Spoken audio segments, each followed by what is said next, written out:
We all are gonna die. We all are gonna die. We all are gonna die. We all are gonna die. Why don't we help each other prepare for it? Without death there could not be life. I'm talking about end of life conversations, conversations about the end of life. Death and dying, grief and loss, conversations about the end of life. When I think about this service, I think about when all of our needs are met, we now have space for beauty to emerge in the death process. And when you're in a flurry and a tornado of emotions, grief, etc., there's no space for that to happen. And a lot of folks are going to spaces and places that aren't in agreement of this thing. And then how does that add on to your loved ones? Welcome to this episode of End of Life Conversations. I'm Reverend Wakil David Matthews. And I'm the Reverend Mother Ana Luisa Armendariz.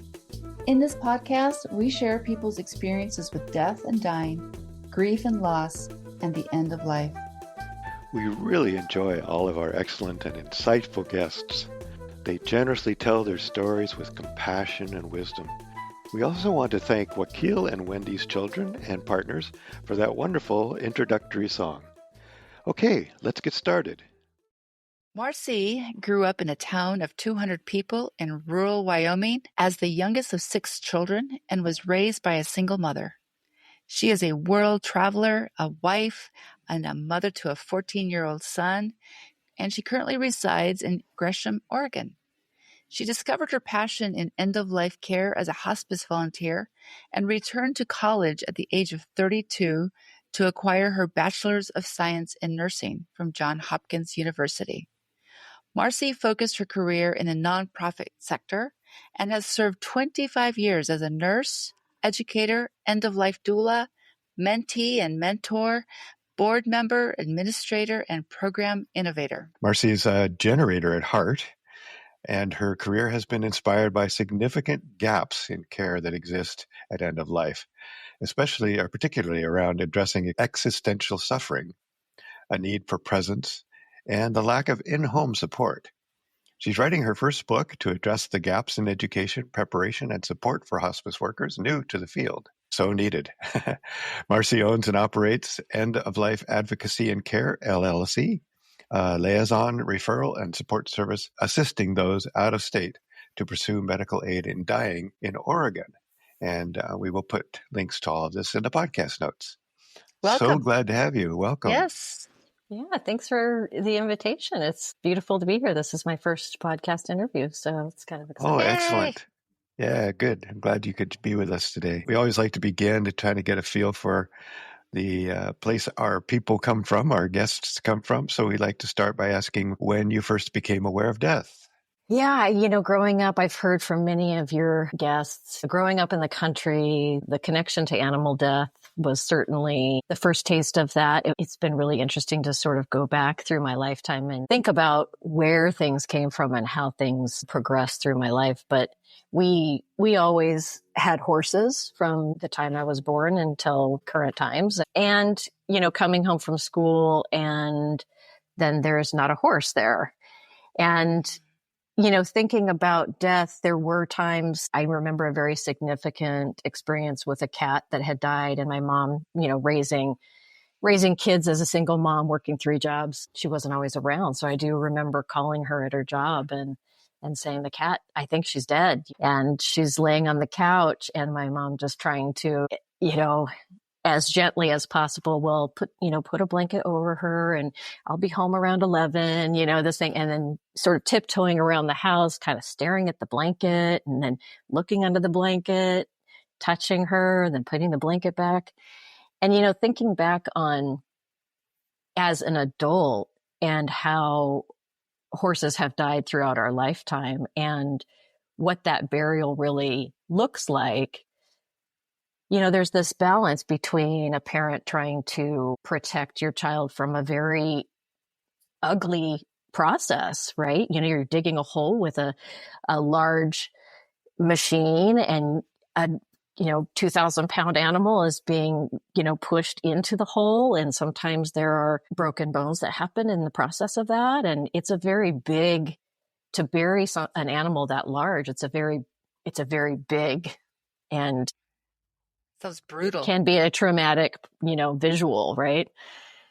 And so there was such a difference between like digging this little hole for Alice the cat and just gently laying her in it and wrapping her in a thing and then putting some flowers in there and then gently putting the dirt over her so it doesn't get into her eyes. And, those things that you want to gently hold this animal, but coming home from school and realizing that we now don't have a horse was like, well, where did it go? Like, what happened? And thinking back on how that affects you as a child, thinking like, well, what if I go to school and then I come home and there's like a different parent there or something, like, is my parent just going to disappear? So it's a hard thing for a parent, I think, to delicately balance that and navigate world of death and children and love and protection and openness, all those things. Yeah, it's a curious thing. It is a curious process. And, I have buried many little toads and fish and cats and sparrows that we found. I buried a hawk last year that we had found. And I've never considered the amount of effort to bury a horse. Like, wow. Yeah. That is it is an image, and it's not a pretty one. Yeah. I mean, I think a lot of times now, in our older lives, we often will put a horse down at a vet for, extensive disease or suffering, etc. And that again is a sort of a closed space. It's like, okay, we say our goodbyes. Here we are. They put the horse maybe in a sling and inject them so that they have a peaceful, quick go. But still, there's this huge body to work with, right? So it's now once again sort of hidden, like the vet kind of takes care of that piece for us. But back in the day, in the 70s, in a town of 200 people, that's not how that happened. Yes. Right. Yeah. Yeah. I was thinking that the part of the trauma around it is that you have to go put it down yourself sometimes, or often back in the day. That was the job of the farmer or the rancher, and they just had to go be with an animal that maybe they've become very close to and, take it out with a rifle or whatever they did, so, and that could be and that was very traumatic in and of itself. Yeah. And that was the behind the scenes job of my mom, right? Yeah. She owned a pistol, and that's how she, took care of that with the help of a neighbor or a friend or, she didn't have heavy equipment. So there was the farmer down the street that would help dig a hole and on our property, that kind of thing. So there was some support, but my mom was a badass. I mean, she really, so too. I love her. She really was. She could do it all. She could waitress and raise kids and put animals down and love animals and take them all in and all the things. What was her name? Her name was Jan. Okay. Well, thank you, Jan, for these stories that you have imparted to Marci and to me now. Yeah. So just kind of settling into this awareness of death from an early age. And what I hear you saying is you're not only aware of the passing of critters, but you're aware of the heavy lifting that your mother had to do around death and dying in your little family. So how has those stories impacted your life story? Where has that led you? Well, it first led me into, I think, a space of fearfulness of death because of the way I look at thwe subsequent deaths. So I had a very close friend named Lakin, was my best friend, and her mother, when we were in high school, developed cancer, and looking back on I was unavailable to her during that time. I was really like scared to go to the house, and I did go to the house a couple times and she didn't have hair. And what do you say? All the things, that people in our culture generally are, tacking on to. But so I think about that time. And then Lakin also was very instrumental with another experience. She was caregiving a woman who was bedbound, emaciated. This was in my first year of college. And I went to visit her with, I don't know what her disease process was at the time, but she was fully alert and oriented. And Lakin was hired to go to this house to turn her every couple of hours. But she was by herself during the interim because, kids are working and, all the things, trying to keep food on the table. And that experience of coming into that space and seeing this very vulnerable person, isolated. I wasn't curious enough at the time to ask questions about that. There could have been a request to be alone and have quiet and not have kids around and just have someone come in. I can't make any assumptions about what that was, but what I took away from that was just the lack of presence for her. And so I think those two, my friendship with Lakin and those two experiences were pivotal in transitioning me from a place of fear to a place of, wow, this is a thing. This happens in our world every day, and it's going to happen to me, at some point. And how do I want that to look? And I think that shaped me in so many ways. And then I spent, years and years living in San Francisco and playing hard and going to college and then traveling and doing all these things. And then ended up in Hawaii with 18 years of restaurant work on board and thinking, I just want to do something that feels a little more meaningful. And I looked up in the phone book. Do you remember phone books? Yeah. I remember that. Looked up in the phone book the hospital, and I called to become a volunteer there just to kind of be in the community, get involved. And I didn't get any return calls. And so the next, right there was hospice. And I thought, I have no idea what hospice is. This is, before the age of technology. So I wasn't looking it up online, I called up hospice and I said, I don't know what you do, but do you take volunteers? And they did. And that was like, I became a volunteer, and it was in this rural area of Hawaii. Just thought to myself, I want to be more available and more in this world in bigger ways and professionally. Like this is what I'm going to do. And so went back to college and did another round of college for 4 years, which was interesting. And then became a hospice nurse. And that experience was very different than what I thought it might be once I got into it, looking at the wonderful work that hospice does. And there are so many gaps in what people need in their homes. The 99% of what people need is someone to be present. The caregiving gaps are huge. We'd go into people's houses and they're just doing the best they can with what they have. Right. And, you have less than $2,000 and, you can get Medicaid, and then you have even as much money as my dad had, who was very good with money, still struggle with how long is the caregiver at $800 a day going to last? Yeah. Right. I've got $185,000 in my savings account, but like, how long am I going to live? And then once that's out, what happens to my wife? And all of these crazy situations in the house where you just come in and there's nobody there, and somebody's wrapped up in their oxygen cord, and the husband who's paralyzed is watching this happen to his wife from across the room and calling 911. And I'm thinking, oh my gosh, these folks are just in such distress around just the lack of support. Yeah. That piece of support is so key. And then it would spin them out of control, and they'd end up in, their symptoms are out of control. They'd end up in general inpatient situation for a few days to get under control. And then once again, Medicare stops paying for that. And so puts them back in that unstable situation, and they spin out of control again. It's just this wave of, we can do better. We can do better. Yes. Yeah, we sure can.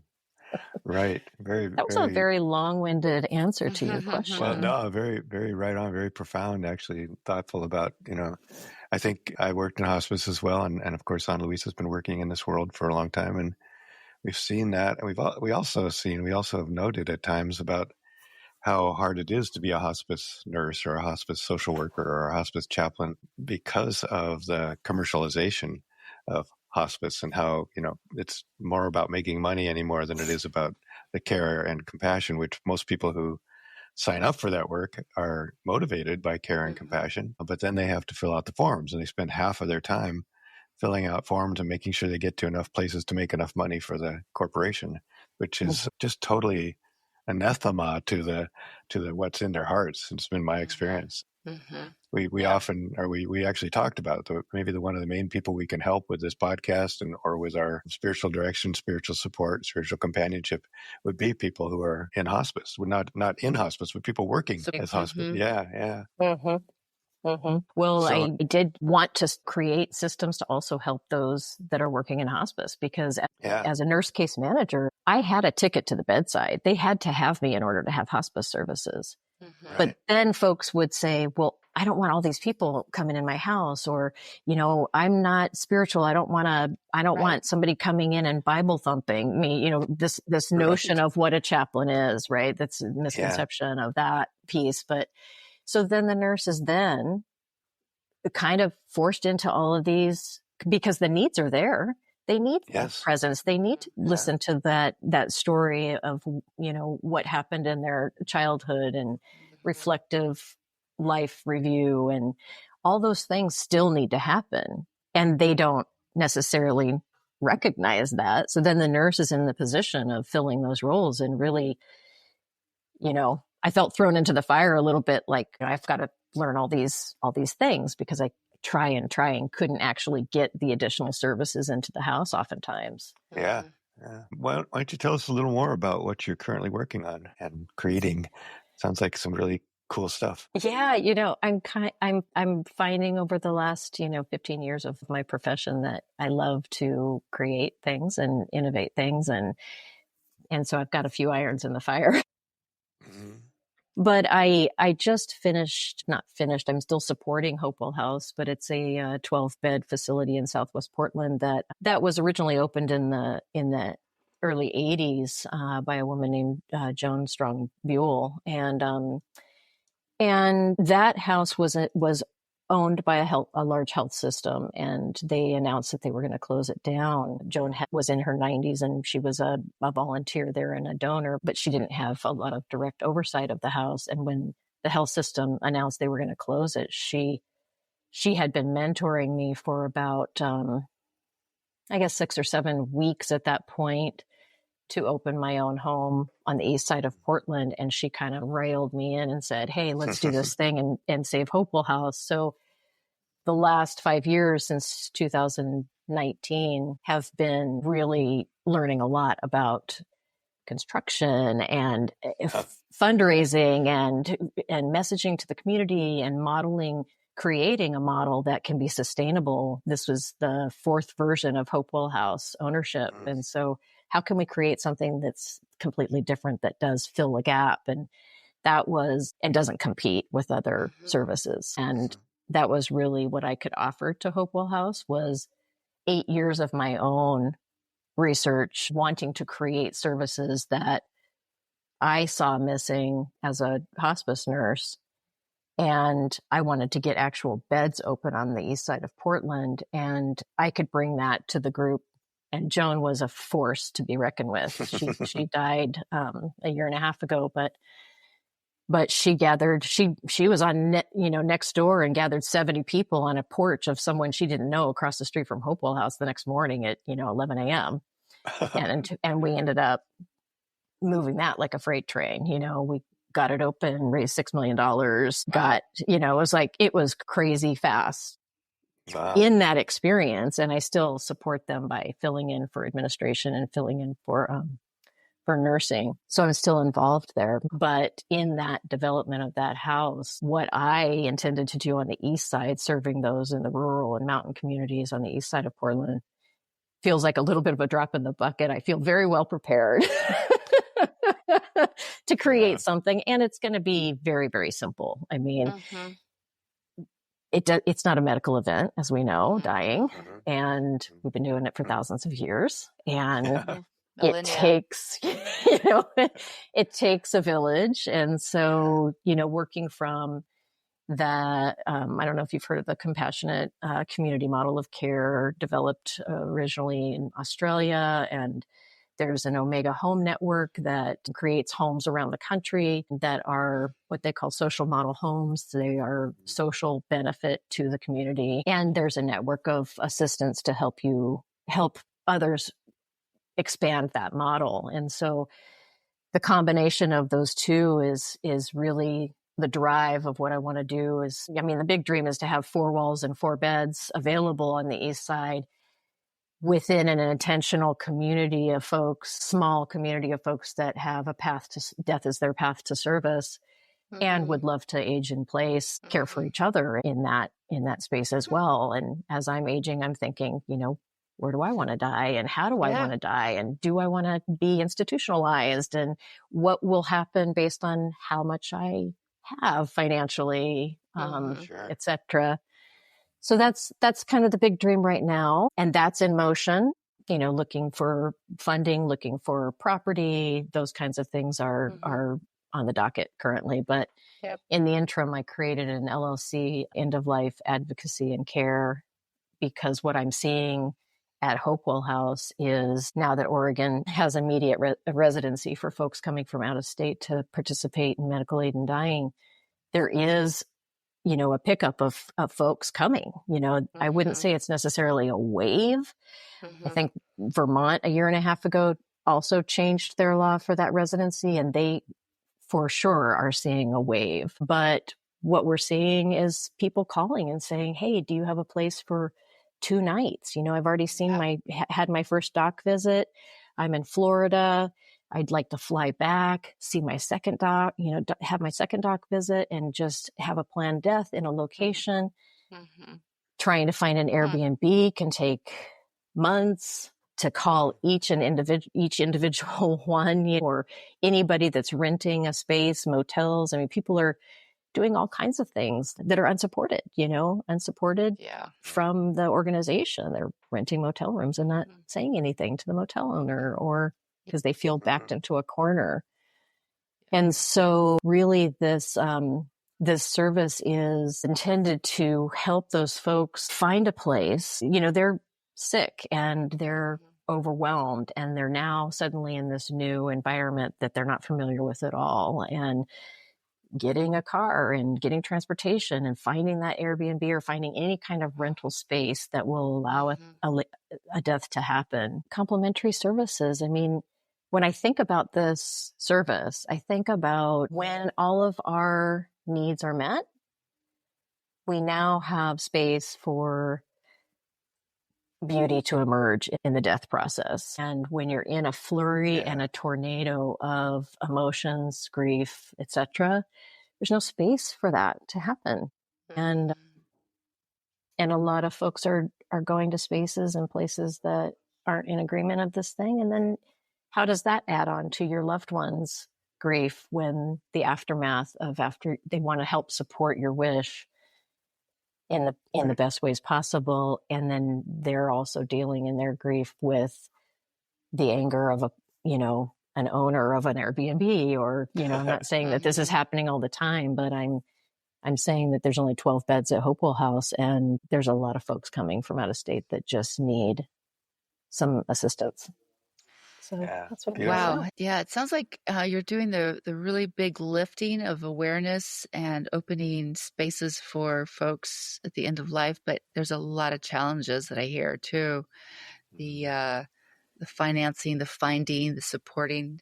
It takes it's the village people. It's the village community, the village people. The village people to come in and help hold, all of us carry this along. So are there just a few more challenges that you feel like you have met with? I think, the biggest challenge to this logistic support model is really finding the spaces for people to do this. That's the biggest challenge. And I have reached out one at a time to Airbnb, VRBO owners. There's also a group here in Portland that has sort of separated from that large conglomerate of Airbnb, and they're creating their own hosting network here in Beautiful. Portland, which is awesome. Love it. Yeah. And then, of course, all of the connections that I have through Hopewell House, the net really starts to be thrown wide. And there are folks who say, hey, you know what? I have an ADU. I've had 3 people just this week say, I've got an ADU that's in my backyard that my mom, worked in. I would love to just provide that for someone. I don't need to be on a network, just word of mouth. If you find someone that needs a space, it's there. And so I think there's going to be a lot of that happening. And then I do hope, and the universe always throws you in the right direction, right? Those paths open up and the 4 walls and the 4 beds on this east side will come eventually. But right now, I think there's plenty of places and spaces and nooks and crannies to support people in those. So that is definitely one of the biggest challenges currently. And I do love when people say, oh, you can't do that. That just fuels my fire. I'm like, but we can. We can. There's always a way to figure that out. And we're so versed in like, no, but the state, that doesn't mark the boxes for the state. That doesn't, it's like, but there are endless possibilities of meeting the needs for the state and simplifying it to the point that we can do a thing and hold love and support in a very, very minimalized, loving manner, right? Doesn't take attentive. We have to move. So many people are so stuck in death has to happen at a healthcare facility, or death has to be, regulated in some way. It's like, does it? Right. Yeah. Right. Well, so what helps you feel supported? What kind of things help you carry on and do this work? Well, there's a different answer to that question, having helped both of my parents die this year. That's a really interesting, and it's a different experience, reflecting on what it was like for me during their dying process and what was and wasn't available to me as their support person. That was really just a thorn in my side, being in other places where something like Hopewell House didn't exist. Yeah. And thinking, wow, I just spent 5 years building this beautiful thing, and then it couldn't be there for me. And I thought, this is crazy that people aren't held, I mean, 6 weeks of going through hospice in another state with my dad, and not once did someone offer to hug me. And I thought, this is bizarre. Like, I'm not being like held as a person very well. Right. And so,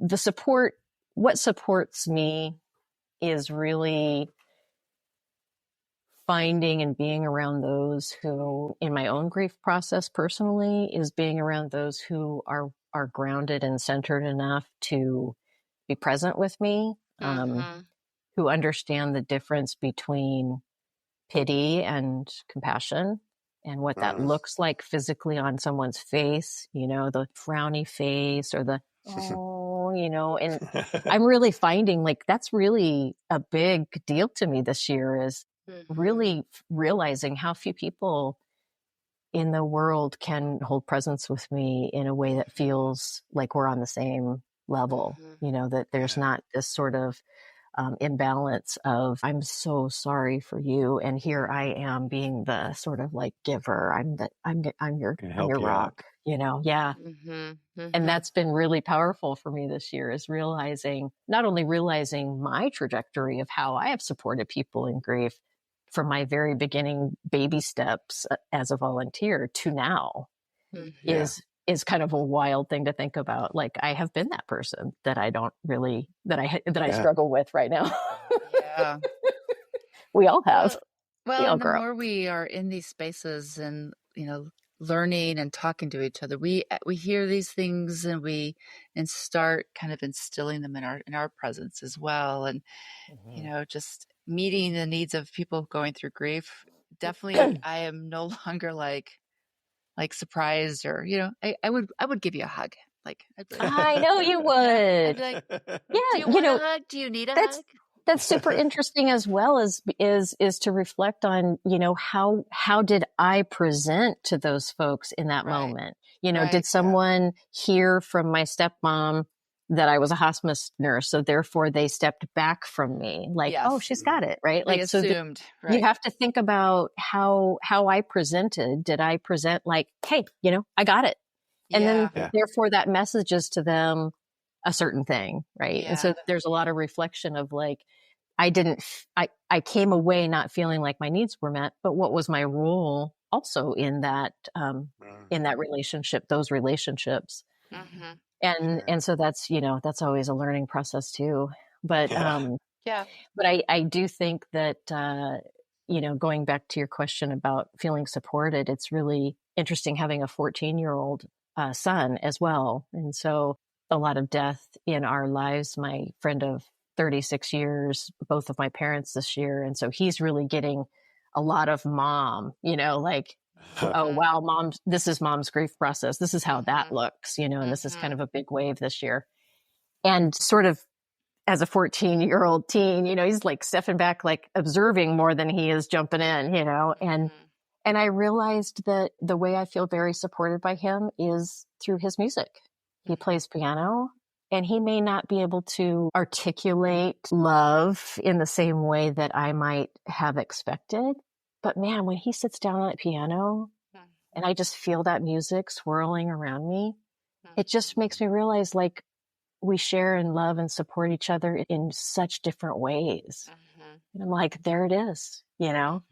There's that love and support. And that's the way it's expressed through him. And I was like, I was just wrapped up in that music blanket, Well, and my next question was about how do you resource yourself? But I think you just really gave us one way that you resource is like listening to music and letting it envelop you and wash over you and be with you. And that's a signifier of love and support for you. So do you have any practices to keep yourself resourced? So many. Gosh, you learn. I think back on my first 10 years in hospice work and think, man, how did I even survive? Because I didn't have a lot of things in place, right?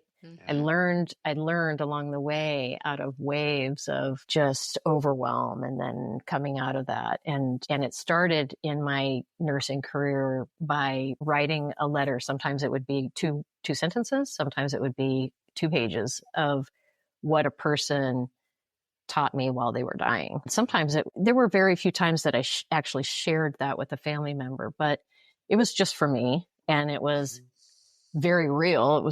Sometimes it was like, yeah, everything you did, I do not want to do that. Right. And then sometimes it was like, I felt you go through my body when I was hugging you to adjust your shirt and you died in my arms. Like there were some profound moments that happened. Right. So those letters were pivotal for me at the beginning, but as time goes on, those rituals change. At Hopewell House, I moved from a place of, in case management, I'd see maybe 1 or 2 deaths in a month. And I knew it would be very different seeing maybe 2 or 3 every week. Sometimes we have 30 in a month at Hopewell House because they stay for days, sometimes hours. And so I knew that there would have to be some new tools. I'd have to step up my game, right? So I often will go into a room after they've died. I'll come in, half hour early for work, and I'll go into that space, and we let the spaces clear, and we don't fill them right away. We leave everything untouched and allow the window to be open and have those moments. So I spend time in those rooms talking, and instead of writing those letters, I now just talk out loud and tell them everything that I loved about them and things that were difficult and what they taught me. And that's a very, very powerful ritual for me. Yeah, there's so many. We all have all those little pieces and little nuggets, right? Right. But that's a really good reminder for so many of us to resource by speaking, resource by writing. So that's thank you so much for that, Jim, that reminder. Yeah. Speaking out loud, my mom died 7 weeks before my dad in two different states. And so it was really interesting that I had my mom's ashes sitting on the front seat of my car, driving to my dad who's declining. And I just said, you know what, Mom? I think we're going to spend this time together. And she sat there with her little seatbelt on for 7 weeks. And we talked out loud every time I got in the car to go to the store. I was like, all right, Mom, Let's go. you got to help me with this part. Speaking out loud is powerful too. Yeah, beautiful, beautiful. Thank you for that. Well, is there anything that you fear about your end of life, or as you said, we're all going there, right? We are going there. Yeah, outside of somebody putting elevator jazz on the radio while I'm dying, that is definitely a fear of mine. Like, please don't put the elevator jazz on the radio. Yeah, I've done a lot of my own death ritual work too, imagining what that's like, my husband and I did a really interesting practice where we both wrote down what we wanted to happen, like on the day of our death. And then we exchanged stories. So now all my expectations are now his story. And that's what's really happening to me. It's like his whole story. That wasn't my plan.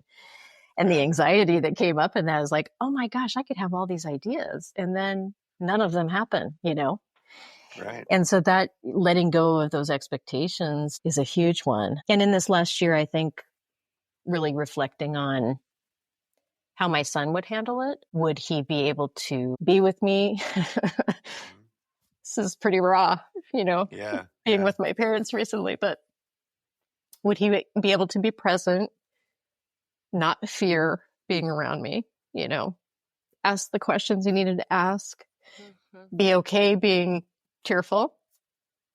I think that relationship and how that would play out would probably be the scariest part, and where I would have most of my attachments. And those attachments, are always troublemakers. So true. Yeah. Yeah. Yeah. So Marci, I think that's probably the biggest one. I'm totally like watching your tears flow, and that's a very profound mama fear, right? Like it's so, and just as an aside, and then I have to actually head out to pick up my child. But do you talk to your kiddo about this stuff? Oh gosh, on the regs? His whole life. It's so funny because when he was in, I think, grade school, I remember one of his teachers coming to me and saying, he was talking about this thing. She was very concerned. And I said, yeah, and it's the family business, It's the family business. Yeah, that's right. That's what we talk about at home. She's like, he's talking about death a lot. And, was talking about the neighbor's cat dying and wanting to see it. And, these kinds of things. And it's a very open conversation. So he's going to be has fine. Been. He'll be fine. I think he'll be fine, yeah. And he has a great dad. Yeah. Thanks for those tears. We consider tears sacred. We sacred do. honor. So thank you. And Marci, I need to go pick up a kid. So blessings on your journey. We'll keep going. Bye, Ana Luisa. So yeah, Marci, we can kind of finish up. There's just a couple other things we just want to see if there's anything you wish we had asked you. Yeah, psilocybin. I'd love to talk about that for a moment. Yeah, please, So my first introduction to the use of psilocybin for fear and anxiety at end of life was introduced to me during my nursing school, 2005 to 2007, the work that they were doing at Johns Hopkins. And that has always been a curiosity for me. And in my adult years, in the last 4 years, have now that it's legal in Oregon, that changed a lot of things. But that therapy has been profound for me in my own trauma work, and I would love to have that be part of an offering. When we have the 4 walls and 4 beds, I'm hoping that I know people are working hard to get psilocybin legalized for hospice folks in their own setting and not have to go to a service center for those therapies. Right. Yeah. So very much immersed in that world. And I think that's how I got introduced to you all, is through Intertrek Service Center. Yeah. Portland. Actually, my friend, our friend Phyllis, trained and is now working down there. I think she's the one who's sent me or suggested we talk to you. So yeah, I think that's we're hearing more and more about that, and we're hearing about it. And Phyllis talks about how important it's been, how wonderful it's worked for people, and trauma work, or just end of life, and how she's one of the people working to find a way to be able to do it as part of a hospice service and not have to have people be transported to the service centers. Mm-hmm. And so you guys are at least well ahead of the curve for most Yeah. of us, but there's a long way to go with that. But I still think you're right that is a wonderful service that we could provide. So thanks for offering that.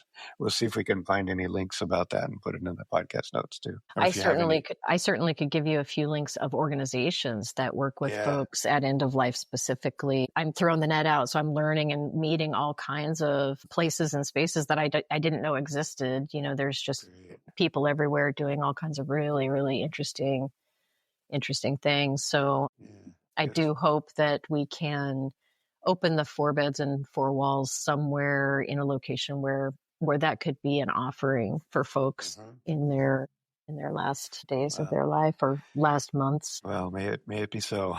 May it be so. Yeah. Well, so we like to end with a quote or a prayer or a poem, and you sent us a quote from the Bhagavad Gita. Do you want to read that? I did, actually. Let me pull it up here. Joan Strong Buell, who was a mentor for me through Hopewell that I mentioned earlier, used to read this portion of the Bhagavad Gita for our grounding, when we would meet or when we would leave a session. It was very moving for all of us and became part of the flow of our lives every day. So I can read that. Never the spirit was born, the spirit shall cease to be never. Never was time, it was not. End and beginning are dreams. Birthless and deathless and changeless remaineth the spirit forever. Death hath not touched it at all. I love that. But since I had a couple slip-ups, maybe you could reread it when you post the podcast. Yeah, it just seems like that is always a good idea anyway. So thank you, I will. So from the Bhagavad Gita, never the spirit was born. The spirit shall cease to be never. Never was time, it was not. End and beginning are dreams. Birthless and deathless and changeless remaineth the spirit forever. Death hath not touched it at all. Birthless and deathless and changeless remaineth the spirit. Yeah, that's such a profound thought. Thank you for sharing that with us. Thanks so much for joining us on the End of Life Conversations. We appreciate you and look forward to sharing our stories. We encourage you to subscribe to have access to premium episodes and extra resources. Links to our guests and their recommendations and a transcript of this episode will be in the podcast notes. Yes, thank you so much. And please tell all your friends. Follow us on social media, and again, consider subscribing for some excellent premium content. We want to acknowledge that the music we are using was composed and produced by Charles Heastand. We also want to acknowledge that we live on unceded lands that have been cared for thousands of years by Indigenous peoples who are still here.